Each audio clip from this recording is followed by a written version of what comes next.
Hello friends, આજે હું તમારી સાથે શેર કરીશ સાકર ટેટીની ઠંડાઈની રેસીપી. આ એક ગ્લાસ ઠંડાઈ તમારા પેટને અંદરથી બરફ જેવું ઠંડુ કરી દેશે. તો ચાલો શરૂ કરીએ આપણે સાકર ટેટીમાંથી ઠંડાઈ બનાવવાનું. અત્યારે ઉનાળામાં ભરપૂર માત્રામાં સાકર ટેટી એકદમ સસ્તી અને મીઠી મળી રહી છે.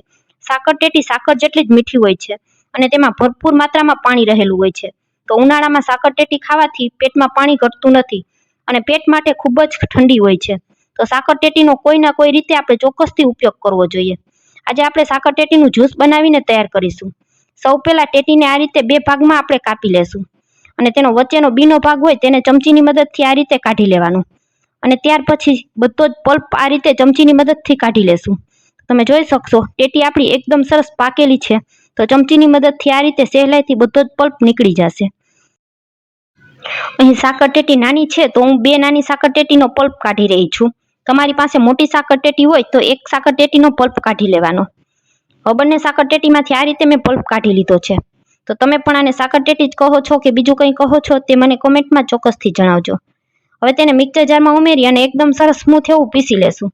તો તમે જોઈ શકશો આ રીતે એકદમ સરસ સ્મૂથ પેસ્ટ તૈયાર થઈ ગઈ છે. તેને આપણે એક વાસણમાં કાઢી લેશું.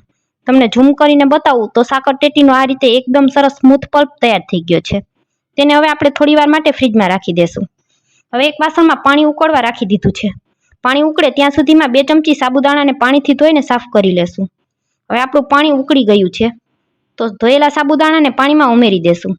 સાબુદાણા આપણા એકદમ સરસ ટ્રાન્સપરન્ટ કલરના થઈ જાય ત્યાં સુધી તેને ચડવા દેશું. આ સાબુદાણા આખી રાત માટે પલાળેલા નથી તો તેને ચડતા વધારે સમય લાગશે. જો તમે આખી રાત માટે સાબુદાણાને પલાળી દેશો તો 5 થી 7 જ મિનિટમાં સાબુદાણા ચડી જશે. હવે 15 મિનિટ જેવો સમય થઈ ગયો છે. સાબુદાણા આપણા એકદમ સરસ ચડી ગયા છે અને બધા સાબુદાણા આ રીતે ટ્રાન્સપરન્ટ કલરના થઈ ગયા છે. તો હવે આપણે તેને કાણાવાળા વાસણમાં ઉમેરી દેશું જેથી કરીને સાબુદાણાનું વધારાનું પાણી હોય તે બધું નીતળી જશે. આ સાબુદાણાને ચડતા 15 મિનિટ જેવો સમય લાગ્યો છે. તો તમારે જ્યારે પણ સાબુદાણાનો ઉપયોગ કરવો હોય ત્યારે રાતે પલાળી દેવાના. તો 5 જ મિનિટમાં સાબુદાણા એકદમ સરસ ચડી જશે. હવે તરત જ બધું પાણી નીતળી જાય એટલે આ સાબુદાણાને આપણે ઠંડા પાણીમાં ઉમેરી દેશું જેથી કરી અને તેની કુકિંગ પ્રોસેસ અટકી જાય અને સાબુદાણા સામસામે ચોટે નહીં. આ રીતે બધા સાબુદાણા એકદમ સરસ છૂટા થઈ ગયા છે. હવે ફરી પાછું તેને કાણાવાળી પ્લેટમાં નાખી દેશું. તમે જોઈ શકશો સાબુદાણા આપણા કાચ જેવા તૈયાર થઈ ગયા છે.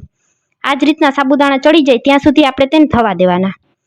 બધા સાબુદાણાને ફરી પાછું આ રીતે કાણાવાળા વાસણમાં ઉમેરી દેશું અને બધું તેનું પાણી નીતળવા દેશું. ત્યાં સુધીમાં એક મિક્સર જારમાં 2 ચમચી મિલ્ક પાવડર લઈ લેશું. આ રીતે થોડી સાકર લઈ લેશું. તમારે સાકર ઉમેરવી હોય તો સાકરનો પણ ઉપયોગ કરી શકો છો. મેં 2 ચમચી જેટલો સાકરનો પાવડર ઉમેરેલો છે અને 2 મોટી ચમચી જેટલું દૂધ ઉમેરીશું. ત્રણેય વસ્તુને એકસરખી જ રાખવાની છે. તેને મિક્સરમાં ઢાંકણ ઢાંકી અને એકદમ સરસ સ્મૂથ એવું પીસી લેશું. તો ફ્રેન્ડ્સ, આ શેક બનાવવામાં આપણે આ રીતે ઘરનું બનાવેલું કન્ડેન્સ મિલ્કનો ઉપયોગ કરીશું. તો તમે જોઈ શકશો મિલ્ક પાવડર, દૂધ અને ખાંડથી આ રીતે આપણું કન્ડેન્સ મિલ્ક તો ઘરે જ તૈયાર થઈ ગયું છે. બજારના મોંઘા કન્ડેન્સ મિલ્કનો ઉપયોગ કરવાની કોઈ જરૂર નથી. હવે આપણે એક પેકેટ દૂધનું લીધેલું છે. આ 500 ml દૂધ છે. મેં ફૂલ ફેટ દૂધ લીધેલું છે. આ ઠંડાઈ બનાવવામાં ફૂલ ફેટ દૂધનો જ ઉપયોગ કરવાનો જેથી કરીને આપણી ઠંડાઈ એકદમ સરસ ક્રીમી બનીને તૈયાર થશે અને સ્વાદમાં તો સુપર ડુપર ટેસ્ટી બનશે. હવે દૂધને આપણે ગેસ પર ગરમ કરવા માટે રાખી દેશું. તો તમે જોઈ શકશો દૂધમાં ધીરે ધીરે આ રીતે ઉભરો આવવા લાગ્યો છે. હવે એક વાસણમાં 2 ચમચી જેટલો આપણે કસ્ટર્ડ પાવડર ઉમેરી દેશું અને તેમાં 2 મોટી ચમચી જેટલું દૂધ ઉમેરી અને કસ્ટર્ડ પાવડરના બધા ગાંઠા ભાંગી લેશું. આ કસ્ટર્ડ પાવડર પણ મેં ઘરે બનાવેલો જ છે. જો તમારે તેની રેસીપી જોતી હોય તો કોમેન્ટ કરજો, હું તમારી સાથે ચોક્કસથી શેર કરીશ.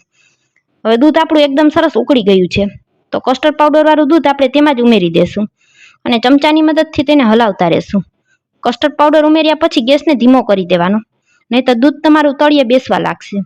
1 મિનિટ સુધી દૂધને ધીમા તાપ ઉપર ઉકળવા દેવાનું છે જેથી કરી અને કસ્ટર્ડ પાવડરનો કાચો ફ્લેવર આપણા ઠંડાઈમાં ન આવે. હવે દૂધને ઉકળતા 1 મિનિટ જેવો સમય થઈ ગયો છે. આથી વધારે આ દૂધને ઘાટું કરવાનું નથી.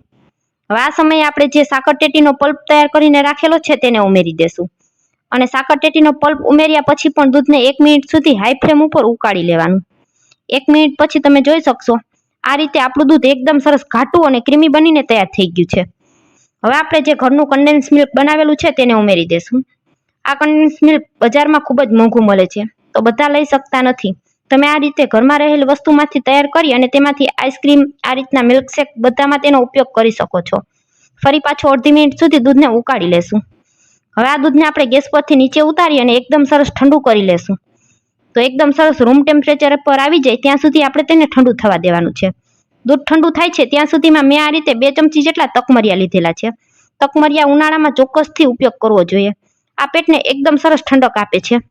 તો રોજ થોડા થોડા તકમરિયાનો ઉપયોગ તો કરવો જ જોઈએ. કરિયાણાની દુકાને તમને આ રીતના તકમરિયા મળી જશે. 2 ચમચી તકમરિયાને મેં આ રીતે પાણીમાં પલાળી દીધા હતા. આ તકમરિયા 5 જ મિનિટમાં આ રીતે પલળી અને સોફ્ટ થઈ જાય છે. હવે આપણે આપણા સાબુદાણાને જોઈ લેશું. તો સાબુદાણા પણ એકદમ સરસ આ રીતે છૂટા થઈ ગયા છે. તમે જોઈ શકશો મોતીની જેમ આપણા સાબુદાણા ચમકી રહ્યા છે. દૂધને જોશું તો દૂધ પણ એકદમ સરસ ઠંડુ થઈ ગયું છે. હવે બધા સાબુદાણા આપણે દૂધમાં ઉમેરી દેશું અને ચમચાથી તેને મિક્સ કરી લેશું. તો દૂધમાં બધા સાબુદાણા આ રીતે એકદમ સરસ છૂટા થઈ ગયા છે. પલાળેલા તકમરિયા ઉમેરી દેશું અને તેને પણ ચમચાથી મિક્સ કરી લેશું. હવે આ ઠંડાઈને એકદમ સરસ ઠંડી બનાવવા માટે થોડા બરફના ટુકડા ઉમેરી દેશું અને તેને પણ ચમચાથી મિક્સ કરી લેશું. અને હવે ઠંડાઈને આપણે સર્વ કરીશું. તો ફ્રેન્ડ્સ, આ ઉનાળામાં સાકરટેટીની ઠંડાઈની રેસીપી તમે પણ ચોક્કસથી ટ્રાય કરજો.